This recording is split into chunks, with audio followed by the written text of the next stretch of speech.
ஆண்டவர் கூறுகிறார், நான் துன்பங்களின் எண்ணங்களை அல்ல, அமைதியின் எண்ணங்களை எண்ணுகின்றேன். நீங்கள் என்னை நோக்கி மன்றாடுவீர்கள், நான் உங்களுக்கு செவி கொடுப்பேன்.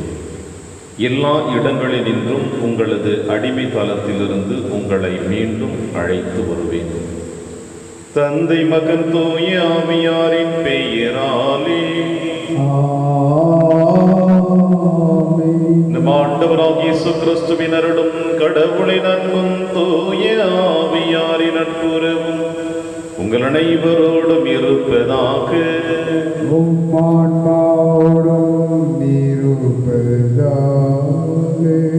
கிறிஸ்தியேசுவில் பிரியமான அன்பிக்க சகோதர சகோதரிகளே, இன்றைய திருப்பலியானது தங்குதுறை குடும்பத்தில் மரித்த தவமணி, மரியதாஸ், ஏப்ரிலியோ இவர்களுடைய ஆண்மலை மாற்றுக்காகவும், மேலுமாய் ரெச்சினா பெயரில் டேவிட் குடும்பத்தில் மரித்த அனைத்து ஆண்மலை பாற்றுகளுக்காகவும் இந்த திருப்பலியானது ஒப்பு கொடுக்கப்படுகிறது.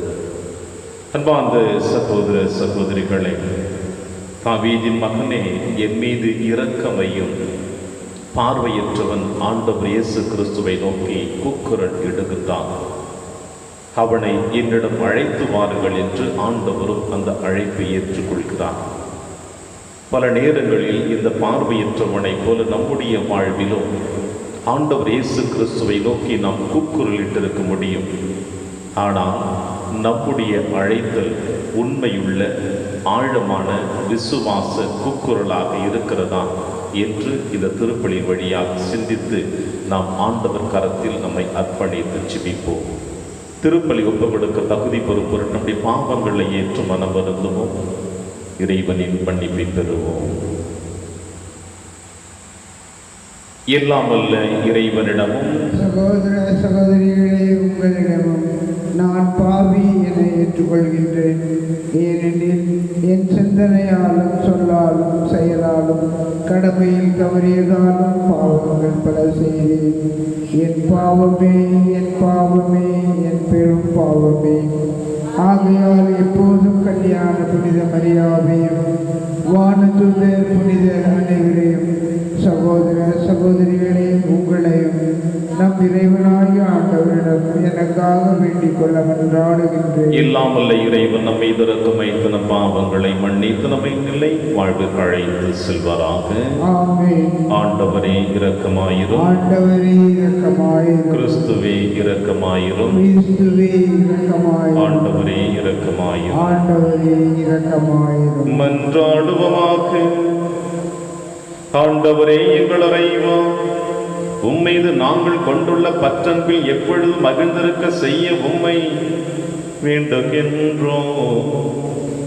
ஏனெனில் அனைத்து நன்மைகளுக்கு மூற்றாகி உமக்கு நாங்கள் என்றும் பணி புரிவதா முடிவில்லா முழுமையான மகிழ்வை பெற்றுக்கொள்வோமாக.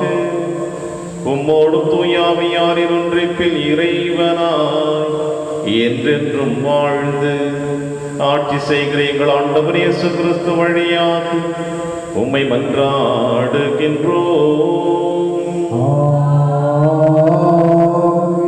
நீ இந்த நிலையிலிருந்து தவறி விழுந்து விட்டாய் என்பதை நினைத்து பார், மனம் மாறும். திருத்தூதர் யோவான் எழுதிய திருவெளிப்பாட்டிலிருந்து வாசகம். அதிகாரம் 1, இறைச்சொற்றொடர்கள் 1 முதல் 4 மற்றும் அதிகாரம் 2, இறை திருவசனங்கள் 1 5 முடிய. சகோதரர் சகோதரிகளே, இது இயேசு கிறிஸ்து அருளிய திருவெளிப்பாடு. விரைவில் நிகழ வேண்டியவற்றை தம் பணியாளர்களுக்கு காட்டுமாறு கடவுள் இவ்வெளிப்பாட்டை கிறிஸ்துவுக்கு அருளினார்.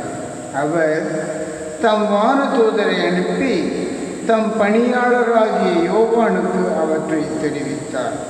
அவர் கடவுள் அருளிய வாக்குக்கும் இயேசு கிறிஸ்து வெளிப்படுத்திய உண்மைக்கும், ஏன் தாம் கண்டவை அனைத்துக்குமே சான்று பகர்ந்தார்.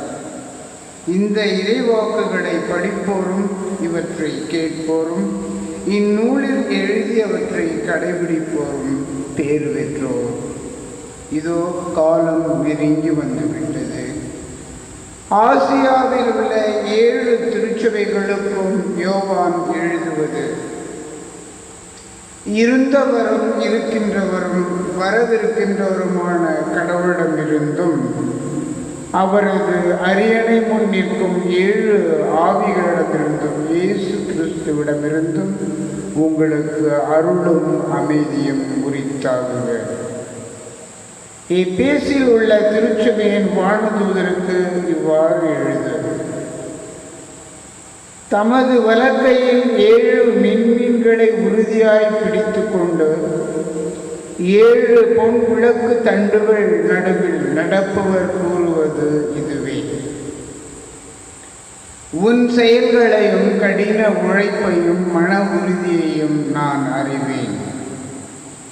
தீயவர்களை உன்னால் சகித்து கொள்ள முடியாது என்பதும், திருத்தூதராய் இல்லாதிருந்தும் தங்களை அவ்வாறு திருத்தூதர்கள் என அழைத்துக் கொள்கின்றவர்களை நீ சோதித்து பார்த்து அவர்கள் பொய்யர்கள் என்று கண்டறிந்தாய் என்பதும் எனக்கு தெரியும். நீ மன உறுதி கொண்டுள்ளாய். என் பெயரின் பொருட்டு எத்தனையோ துன்பங்களை நீ தாங்கிக் கொண்டுள்ளாய். ஆயினும் சோர்வு அடையவில்லை என்பதும் எனக்கு தெரியும். ஆனால் உன்னிடம் நான் காணும் குறை யாதெனில், முதலில் உன்னிடம் விளங்கிய அன்பு இப்போது இல்லை. ஆகையால் நீ எந்த நிலையிலிருந்து தவறி விழுந்து விட்டாய் என்பதை நினைத்துப்பார். மனம் மாறு. முதலில் நீ செய்து வந்த செயல்களை இப்பொழுதும் செய். இது ஆண்டவர் வழங்கும் அருள்வாக்கு. இறைவனுக்கு நன்றி. பதிலுரை பாடல் பல்லவி. வாழ்வு தரும் மரத்தின் கனியை வெற்றி பெறுவோருக்கு உண்ண கொடுப்பேன். வாழ்வு தரும் மரத்தின் கனியை வெற்றி பெறுவோருக்கு உண்ண கொடுப்பேன். நற்பேறு பெற்றவர் யார்? அவர் பொல்லாரின் சொல்லின்படி நடவாதவர், பாவிகளின் தீய வழி இல்லாதவர், இகழ்வாரின் குழுவினில் அமராதவர். ஆனால் அவர் ஆண்டவரின் திருச்சட்டத்தில் மகிழ்ச்சி உறுபவர். அவரது சட்டத்தை பற்றி இரவும் பகலும் சிந்திப்பவர். பல்லவி. வாழ்வு தரும் மரத்தின் கனியை வெற்றி பெறுவோருக்கு உண்ண கொடுப்பேன். ஆனால் பொல்லார் அப்படி இல்லை. அவர்கள் காற்று அடித்து செல்லும் பதரை போல் ஆவர். நேர்மையாளரின் நெறியை ஆண்டவர் கருத்தில் கொள்வார். பொல்லாரின் வழியோ அழிவை தரும். பல்லவி. வாழ்வு தரும் மரத்தின் கனியை வெற்றி பெறுவோருக்கு உண்ண கொடுப்பேன். அல்லேலூயா, அல்லேலூயா, அல்லேலூயா, அல்லேலூயா. உலகின் ஒளி நானே, என்னை பின்தொடர்பவர் இருளில் நடக்க மாட்டார். வாழ்வுக்கு வழிகாட்டும் வழியை கொண்டிருப்பார். அல்லேலூயா, அல்லேலூயா, அல்லேலூயா, அல்லேலூயா, அல்லேலூயா. ஆண்டவர் உங்களுடன் இருப்பாராக. ஆன்மாவோடும் இருப்பாராக. தூய லூக்கா எழுதிய பரிசுத்த நற்செய்தியிலிருந்து வாசகம். ஆண்டவரே, மாட்சி உமக்கே. இயேசு எரிகோவை நெருங்கி வந்த பொழுது பார்வையற்ற ஒருவர் வழியோரமாய் உட்கார்ந்து பிச்சை எடுத்துக் கொண்டிருந்தார். மக்கள் கூட்டம் கடந்து போய் கொண்டிருந்ததை கவனித்த அவர், இது என்ன என்று வினவினார். நாசரேத்து இயேசு போய்க் கொண்டிருக்கிறார் என்று அவருக்கு தெரிவித்தார்கள். உடனே அவர், இயேசுவே, தாவீதின் மகனே, எனக்கு இரங்கும் என்று கூக்குரலிட்டார். முன்னே சென்று கொண்டிருந்தவர்கள் அமைதியாய் இருக்குமாறு அவரை அதட்டினார்கள். ஆனால் அவர், தாவீதின் மகனே எனக்கு இரங்கும் என்று இன்னும் உரக்க கத்தினார். இயேசு நின்று அவரை தம்மிடம் கூட்டிக் கொண்டு வரும்படி ஆணையிட்டார். அவர் நெருங்கி வந்ததும், நான் உமக்கு என்ன செய்ய வேண்டும் என விரும்புகிறேன் என்று இயேசு கேட்டார். அதற்கு அவர், ஆண்டவரே, நான் மீண்டும் பார்வை பெற வேண்டும் என்றார். இயேசு அவரிடம், பார்வை பெறும் உமது நம்பிக்கை உம்மை நலமாக்கிற்று என்றார். அவர் உடனே பார்வை பெற்று கடவுளை போற்றி புகழ்ந்து கொண்டே இயேசுவை பின்பற்றினார். இதை கண்ட மக்கள் யாவரும் கடவுளை புகழ்ந்தனர். இது ஆண்டவர் வழங்கும் அருள்வாக்கு. கிறிஸ்துவே உமக்கு புகழ்.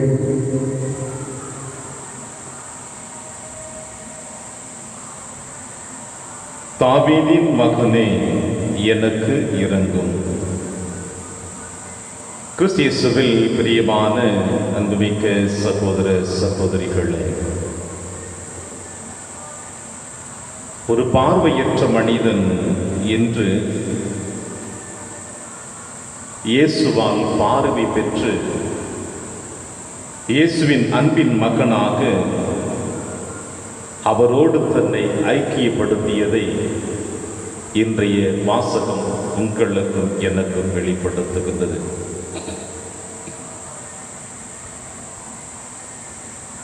இன்றைய நற்செய்தி வாசகத்தை நாம் ஆழமாக கூர்ந்து கவனித்தும் இருந்தோம் என்றால், இந்த பார்வையற்ற மனிதன் நமக்கு பலவிதமான செய்திகளை நம் அனைவருக்கும் இன்று கொடுப்பதை உணர முடியும்.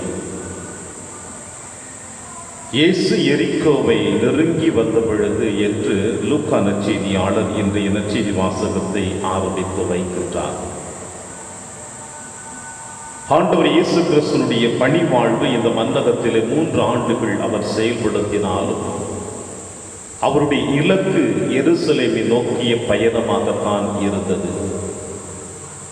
இந்த மன்னகத்திலே நீங்களும் நானும் விண்ணகத்திற்காக போராடி வாழ்ந்து கொண்டிருப்பதை போல ஆண்டவர் இயேசு கிறிஸ்து எருசலேமை நோக்கி பயணிக்கிறார் என்றால் தன் பாடுகளின் மரணத்தை நோக்கி அவர் பயணிக்கிறார் என்பதுதான் வேதத்தினுடைய மைய கருத்தாக உங்களுக்கும் எனக்கும் சொல்லப்படுகிறது.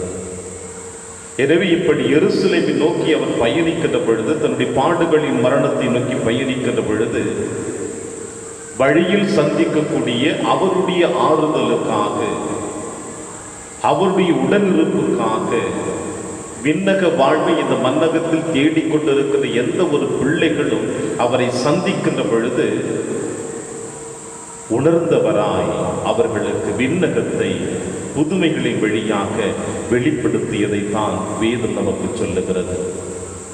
அந்த வரிசையில் இன்றைய நாளிலே பார்வையற்ற ஒரு மனிதன் எரிகோவில் இருக்கிற பொழுது, ஆண்டவரே தாவீதின் மகனே என் மீது இரக்கமையும் என்று சொல்லுகிறார். பிரியமான சகோதர சகோதரிகளே, யூத சமுதாயத்திலே ஆண்டவர் இயேசு கிறிஸ்து தாவீதின் மகன் என்பதை ஏற்றுக்கொள்ளாமல் இருந்த தருணம் அந்த தருணம். ஆனால் இந்த பார்வையற்றவன் ஒரு யூத சமுதாயத்தை சார்ந்தவனாக இருக்கக்கூடும். எனவேதான் ஆண்டவர் இயேசு கிறிஸ்துவை, ஆண்டவரே தாவீதின் மகனை என் மீது இரக்கமையும் என்று இயேசுவினுடைய உடனிருப்பை தனக்குள் தேடுவதை அவன் வெளிப்படுத்துகின்றான். வழக்கமாக எருசலேமை நோக்கி மக்கள் கூட்டம் கூட்டமாக செல்லுகின்ற பொழுது அவன் அன்றாடம் அனுபவிக்கக்கூடிய ஒரு மாறுபட்ட ஒரு நிகழ்வினை இன்றைய நாளிலே அவன் உணர்வதை தான் லூக்கா நற்செய்தியாளர் நமக்கு சொல்லுகிறார். தினந்தோறும் எருசலேமை நோக்கி மக்கள் பயணிக்கின்ற பொழுது வயிற்று பசிக்காக அவன் மக்களிடம் பிச்சை எடுப்பது ஒருபுறமாக இருந்தாலும், தினந்தோறும் நடக்கின்ற சலசலப்பிற்கு மத்தியிலே இன்று ஒரு மாறுபட்ட சலசலப்பை அவன் உணர்வதை லூக்கா நற்செய்தியாளர் வெளிப்படுத்துகிறார். என்ன இது? ஒரு தனிப்பட்ட கூட்டம் செல்கிறதே, அதிகமாக மக்கள் பேசிக் கொண்டிருக்கிறார்களே, யார் இந்த கூட்டத்தை வழிநடத்தி கொண்டிருக்கிறார்? அல்லது இந்த கூட்டத்திலே புதியதாக வேறு ஒரு மனிதன் வந்திருக்கிறாரா என்பதை உணர்ந்தவனாக இந்த பார்வையற்றவன் உணர்ந்து இயேசுவினுடைய பயணத்தை அவன் உணர்ந்து கொள்கிறான். இது என்ன என்று அவன் வினவுகிறான். நாசரேத்து இயேசு போய்க் கொண்டிருக்கிறார் என்று கூட்டத்தில் இருக்கிறவர்கள் அவருக்கு தெரிவித்தார்கள். எனவே யாரை அவன் தேடினானோ, யாரோடு வாழ வேண்டும் என்று விரும்பினானோ, யார் தன்னை தொட வேண்டும் என்று நினைத்தானோ அவரே நம் அருகிலே சென்று கொண்டிருக்கிறார் என்றால் நாம் யாருக்காக பயப்பட வேண்டும் என்ற எண்ணம் அவனுக்கு எழுந்தது. எனவேதான் ஆண்டவரே, தாவீதின் மகனை என் மீது இறங்கும் என்று கூட்டத்தினர் அவனை தடுத்தாலும் மீண்டும் மீண்டுமாய் அவன் கூக்குரல் எழுப்புவதை லூக்கா நற்செய்தியாளர் வெளிப்படுத்துகிறார். பிரியமான சகோதர சகோதரிகளே, குடும்பத்தில் இருக்கின்ற நீங்களும் நானும் நாம் அழைக்கின்ற குரலுக்கு தாயானவள் எப்படி செவிமடுப்பாள் என்பதை நாம் நன்கு அறிவோம். ஒரு குழந்தை பசிக்க அழுகிறதா, நோய்க்காக அழுகிறதா, மற்ற தேவைகளுக்காக அழுகிறதா என்பதை தாயானவளால் மட்டும்தான் உணர முடியும். அதுபோல இந்த பார்வையற்றவன் ஆண்டவர் இயேசு கிறிஸ்துவை, ஆண்டவரே தாவீதின் மகனை என்று அவன் கூக்குரல் இடுகிறான் என்றால் தன்னுடைய அடிநாதத்திலிருந்து இயேசு அந்த குரலை உணர்ந்து கொண்டவராக அவனை என்னிடம் அழைத்து வாருங்கள் என்று இயேசு அவனையும் அழைத்து வர அனுமதி கொடுக்கின்றான். நான் உனக்கு என்ன செய்ய வேண்டும்? ஏனென்றால் இது என்னை அழைத்திருக்கிறேன். தாவீதின் மகனை என்று மனதில் இருக்கிற வேதனைகளை வார்த்தையின் வழியாக என்னிடம் கொட்டி தீர்த்து வைத்திருக்கிறேன். எனவே நான் உனக்கு என்ன செய்ய வேண்டும்? நான் மீண்டும் பார்வை பெற வேண்டும். என்ன ஒரு அற்புதமான ஆழமுள்ள நம்பிக்கையுள்ள விசுவாசம் உள்ள பிரகடனத்தை அந்த பார்வையற்றவன் எடுத்து வைக்கிறான் இயேசுவிடம். ஆண்டவர் இயேசுவும் அவனுக்கு சொல்லுகிற வார்த்தை, பார்வை பெறும் உமது நம்பிக்கை உம்மை குணமாக்கிற்று. பிரியமான சகோதர சகோதரிகளே, ஆண்டவர் இயேசு கிறிஸ்துவினுடைய பணி வாழ்வில் எத்தனையோ புதுமைகளை நிறைவேற்றி இருக்கிறார். இந்த அனைத்து புதுமைகளிலும் இந்த நிகழ்வோடு ஒத்துப்போக காணப்படுகிறது. ஆனால் இதற்கு பிறகு காணப்படுகின்ற நிகழ்வுதான் உங்களையும் என்னையும் சற்று சிந்திக்க அழைப்பு கொடுக்கிறது. உடனே பார்வை பெற்று கடவுளை போற்றி புகழ்ந்து கொண்டே இயேசுவை பின்பற்றினான். இயேசுவை பின்பற்றினான். தான் பார்வை பெற்று விட்டேன் என்று தன் குடும்பத்தினிடம் சொல்லவில்லை, தன் உறவினர்களிடம் சொல்லவில்லை, அறிந்தவர்கள் நண்பர்களிடம் சொல்லவில்லை. மாறாக பார்வை பெற்று இயேசுவோடு அவன் தொடர்ந்து பயணிக்க ஆரம்பிக்கிறான். இயேசுவை பின்பற்றினான். இன்றைய இந்த திருவழிபாடு, இந்த வாசகம் உங்களுக்கும் எனக்கும் கொடுக்கின்ற செய்தி என்னவென்றால், நான் மீண்டும் பார்வை பெற வேண்டும் என்று சொன்னது போல, ஆண்டவரே, நான் பாவியாக இருக்கிற நான் மீண்டுமாய் உம்மோடு இணைந்து வாழ வேண்டும்.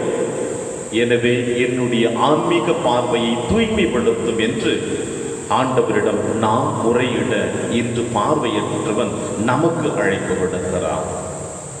நான் மீண்டும் பார்வை பெற வேண்டும், ஆன்மீக பார்வை பெற வேண்டும் என்று நம்முடைய விசுவாசத்தை ஆண்டவரிடத்தில் எடுத்து சொல்லுகின்ற பொழுது ஆண்டவர் நிச்சயமாக நம் ஆழமுள்ள நம்பிக்கையை உணர்ந்து கொண்டு நமக்கு பார்வை கொடுப்பார், ஆன்மீக பார்வை.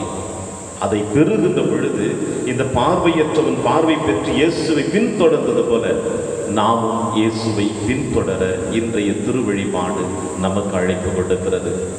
எனவே இயேசுவை பின்தொடர்வோம், இயேசுவின் அன்பின் குழந்தைகளாக வாழ்வோம்.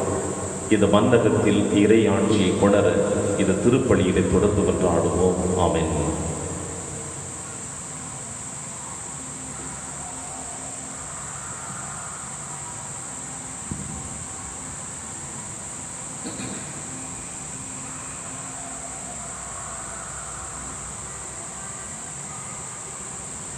ஆண்டவரை அனைத்து நிறைவா நீர் வாழ்த்து பெறுவீராக. ஏனெனில் வல்லமையிலிருந்து நாங்கள் இந்த அப்பத்தை பெற்றுள்ளோம். நிலத்தின் விளைவு மனித உழைப்பின் பெயர்மானது அப்பத்தை முகப்பு கொடுக்கின்றோம்.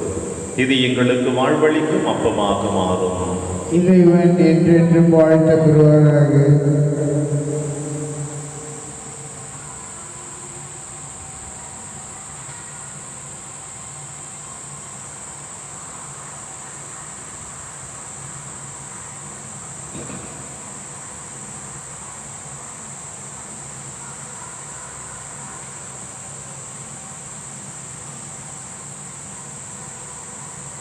ஆண்டவரை அனைத்து நிறைவா நீர் வாழ்த்து பெறுவீராக. ஏனெனில் வல்லமையிலிருந்து நாங்கள் ரசத்தை பெற்றுள்ளோம். திராட்சை செடிய மனித உழைப்பின் பயனுமான ரசத்தை உமக்கு ஒப்புக் கொடுக்கின்றோம். இது எங்கள் ஆன்மீக மாதமாக மாறும். இறைவன் என்றென்றும் வாழ்த்தப்படுவாராக.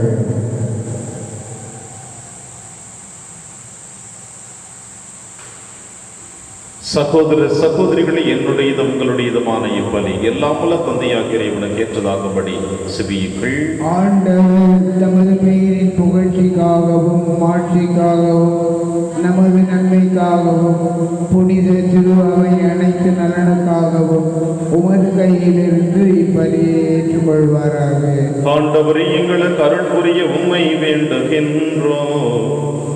அதனால் மாண்புக்குரிய உமது திருமுன் நாங்கள் ஒப்புக்கொடுக்கும் இக்காணிக்கை இறைப்பற்றின் அருளையும் நிலையான பேரின்பத்தையும் எங்களுக்கு பெற்று தருவதாக. எங்கள் ஆண்டவராகிய கிறிஸ்து வழியாக உம்மை மன்றாடுகின்றோம். ஆண்டவர்களோடு இருப்பாராக. இதை எங்களை மேலே எழுப்புங்கள். நம் இறைவனாகிய ஆண்டவருக்கு நன்றி கூறுவோம். ஆண்டவரை, தூயவரான தந்தையை என்றும் உள்ள எல்லாம் அல்ல இறைவா, என்னாலும் இவ்விடத்திலும் நாங்கள் உமக்கு நன்றி செலுத்துவது மெய்யாகவே தகுதியும் நீதியுமாகும், எங்கள் கடமையும் மீட்புக்குரிய செயலுமாகும். ஏனெனில் எங்கள் புகழுரை உமக்கு தேவை என்று ஆயினும் நாங்கள் உமக்கு நன்றி செலுத்துவது உமது அருட்கொடையாலேயே. நாங்கள் உம்மை புகழ்ந்துரைப்பதும் மாட்சிமை மிகுதிப்படுத்தாது எனினும் எங்கள் ஆண்டவராகிய கிறிஸ்து வழியாக நாங்கள் மீட்பு அடைய பயன்படுகிறது. ஆகவே வானக தூதர் திரளோடு ஒன்று சேர்ந்து நாங்கள் உம்மை புகழ்ந்தேத்தி மகிழ்ச்சியுடன் அறிக்கையிட்டு சொல்லுவதாவது: வான்படைகளின் கடவுளாம் ஆண்டவர், விண்ணகமும் மன்னகமும் உமது ஆட்சியால் நிறைந்துள்ளன. உன்னதங்களிலே ஓசன்னா. ஆண்டவர் பெயரால் வருகிறவர் ஆசி பெற்றவர். உன்னதங்களிலே ஓசன்னா. ஆண்டவரே, நீர் மெய்யாகவே தூயவர், தூய்மை அனைத்திற்கு முற்றாகவே உம்முடைய ஆவியை பொழிந்து இக்காணிக்கைகளை தூய்மைப்படுத்த உம்மை வேண்டுகிறோம். இவ்வாறு எங்கள் ஆண்டவர் இயேசு கிறிஸ்துவின் உடலும் இரத்தமுமாக எங்களுக்கு இவை மாறுவனவாக. அவர் பாடுபட உளம் கணிந்து தம்மை கையளித்த போது அப்பத்தை எடுத்து நன்றி செலுத்தி அதை பிட்டு தம் சீடருக்கு அளித்து அவர் கூறியதாவது: அனைவரும் இதிலிருந்து பெற்று உண்ணுங்கள், ஏனெனில் இது உங்களுக்காக கையளிக்கப்படும் என் உடல்.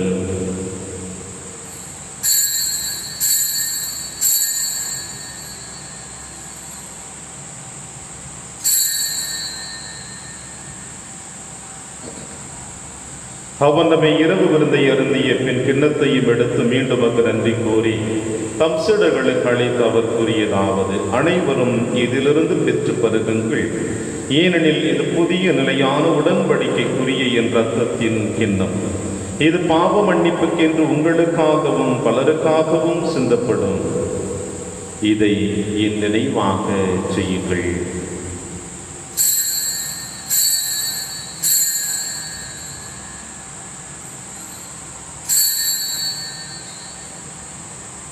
நம்பிக்கையின் மறைபொருள். நீர் வருமளவும் உமது இறப்பினை அறிக்கையிடுகின்றோம், உமது உயிர்ப்பினையும் எடுத்துரைக்கின்றோம். ஆகவே ஆண்டவரே, நாங்கள் கிறிஸ்துவின் இறப்பினையும் உயிர்ப்பினையும் நினைவு கூர்ந்து வாழ்வதரும் அப்பத்தையும் மீன்பளிக்கும் கிண்ணத்தையும் உமக்கு கொடுக்கின்றோம். உம் திருமுன் என்பவருக்கு ஊழியம் புரிய தகுந்தவர்களிடம் எங்களை ஏற்றுக்கொண்டீர். எனவே உமக்கு நன்றி செலுத்துகின்றோம். மேலும் கிறிஸ்துவின் உடலிலும் இரத்தத்திலும் பங்கு கொள்ளும் எங்களை தூய ஆவியார் ஒன்று சேர்க்க வேண்டும் என உம்மை தாழ்மையுடன் மன்றாடுகின்றோம். ஆண்டவரே, உலகெங்கும் பரவியிருக்கும் திரு அவையின் நினைவு கூர்ந்தருளும். எங்கள் திருத்தந்தை பிரான்சிஸ், எங்கள் ஆயர் ஆண்டனி சுவாமி, எல்லா திருநிலையினர் ஆகிய அனைவரோடும் உமது திரு அவை அன்பில் நிறைவு பெற செய்தருளும். மேலும் உயிர்த்தெழும் எதிர்நோக்குடன் துயில் கொள்ளும் எங்கள் சகோதர சகோதரிகளையும் இறந்தோர் அனைவரையும் இரக்கத்துடன் நினைவு கூர்ந்து உமது திருமுக ஒளியில் ஏற்றருளும். எங்கள் அனைவர் மீதும் இரக்கமாயிரும். கடவுளின் கன்னி தாயான புனித மரியா, அவருடைய கணவரான புனித யோசேப்பு, புனித திருத்தூதர்கள், புனித பிரான்சிஸ் சவேரியார், புனித கஸ்பார் மற்றும் இவ்வுலகில் உமக்கு உதவராயிருந்தாகிய புனிதர் அனைவருடனும் நாங்கள் நிலைவாழ்வில் பங்கு கொள்ளும் தகுதி பெற்று உம் திருமகன் இயேசு கிறிஸ்து வழியாக உம்மை புகழ்ந்தேத்தும் வரம் வரல உம்மை மன்றாடுகின்றோம்.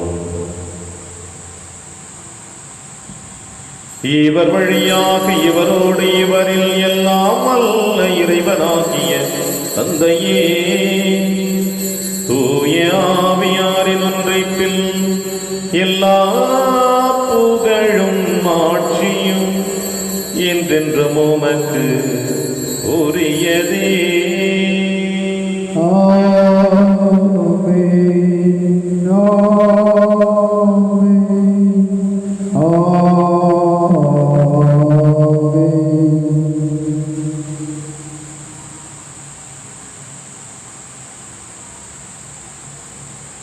மீட்பரின் கட்டளையால் கற்பிக்கப்பட்டு இறை படிப்பினையால் பயிற்சி பெற்ற நாம் அனைவரும் துணிந்து சொல்வோம். விண்ணுலகில் இருக்கிற எங்கள் தந்தையே, உமது பெயர் தூயது என போற்ற பெறுக.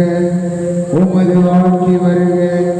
உமது திருவுளம் விண்ணுலகில் நிறைவேறுவது போல மண்ணுலகிலும் நிறைவேறுக.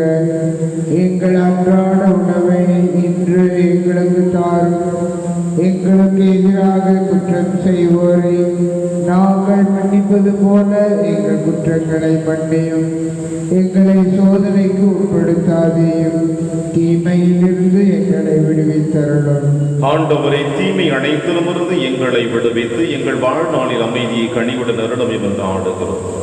உமது இரக்கத்தின் உதவியால் நாங்கள் பாவத்திலிருந்து எப்பொழுது விடுதலை பெற்று யாதொரு கலக்கமுமின்றி நலமாய் இருப்போமாக. நாங்கள் எதிர்நோக்க இருக்கும் பேர் என்றதற்காக மீட்பராக இயேசு கிறிஸ்து வருகைக்காகவும் காத்திருக்கின்றோம். ஆட்சியும் வல்லமையும் ஆட்சியும் என்றென்றும் உமதே. ஆண்டவரே இயேசு கிறிஸ்துவை, அமைதியை உங்களுக்கு விட்டுச் செல்கிறேன், அமைதியை உங்களுக்கு அளிக்கிறேன் என்று உம் திருத்தூதர்களுக்கு வழிந்தீரே. எங்கள் பாவங்களை பாராமல் திரு அவையின் நம்பிக்கையை கண்ணோக்கி உமது திருவுளத்திற்கேற்பதற்கு அமைதியை முற்றும் அளித்தொள்வீராக.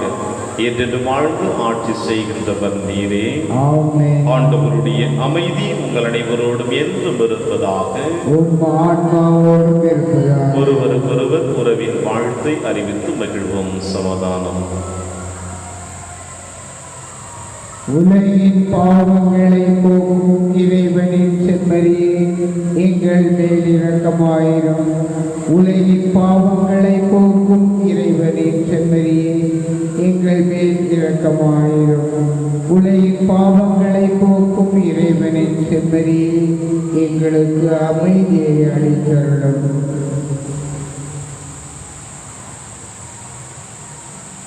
இதோ இறைவனின் செம்மறி, இவரை நம் அனைவரின் பாவங்களையும் போக்குகின்றவர்.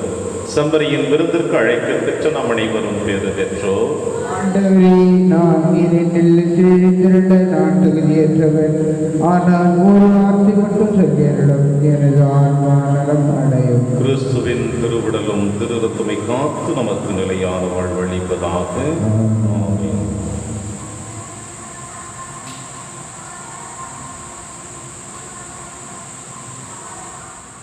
கிறிஸ்துவின் ஆன்மாவே என்னை புனிதமாக்கும். கிறிஸ்துவின் திருவுடலே என்னை மீட்டருளும். கிறிஸ்துவின் திரு இரத்தமே எனக்கு எழுச்சியூட்டும். கிறிஸ்துவின் விழாவின் தண்ணீரே என்னை கழுவிடுமே. கிறிஸ்துவின் பாடுகளே என்னை தேற்றிடுமே. ஓ நல்ல இயேசுவே, எனக்கு செவிசாயும். உம் திருக்காயங்களுள் என்னை மறைத்தருளும். உம்மிடமிருந்து என்னை பிரிய விடாதேயும். தீய பகைவரிடமிருந்து என்னை காத்தருளும். எனது இறப்பின் வேளையில் என்னை அழைத்தருளும். உம்மிடம் வர எனக்கு கட்டளையிட்டருளும்.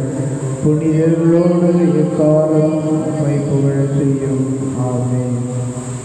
கடவுளின் அன்மையே எனக்கு நலம். ஆண்டவராகிய கடவுளிடம் நான் நம்பிக்கை வைத்துள்ளேன். நன்றி கோரி மன்றாடுவோமாக. ஆண்டவரே, தூய மறை நிகழ்வுகளின் கொடைகளை பெற்றுக்கொண்ட நாங்கள் உம்மை பணிவுடன் வேண்டுகின்றோம். அதனால் தமது நினைவாகிய நாங்கள் செய்யுமாறு உம் திருமகனின் கட்டளையிட்டவை எங்களை அன்பின் வளர்ச்சிக்கு இட்டு செல்வனவாக. எங்கள் ஆண்டவராகிய கிறிஸ்து வழியாக உம்மை மன்றாடுகின்றோம்.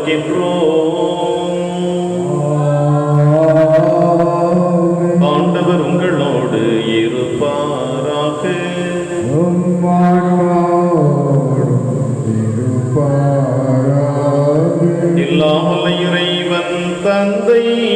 இறைவன் தூயாவியார் உங்கள் அனைவரையும் நிறைவாக ஆசீர்வதிப்பாராக. சென்று வாழுங்கள், திருப்பலி நிறைவேறிற்று. இறைவனுக்கு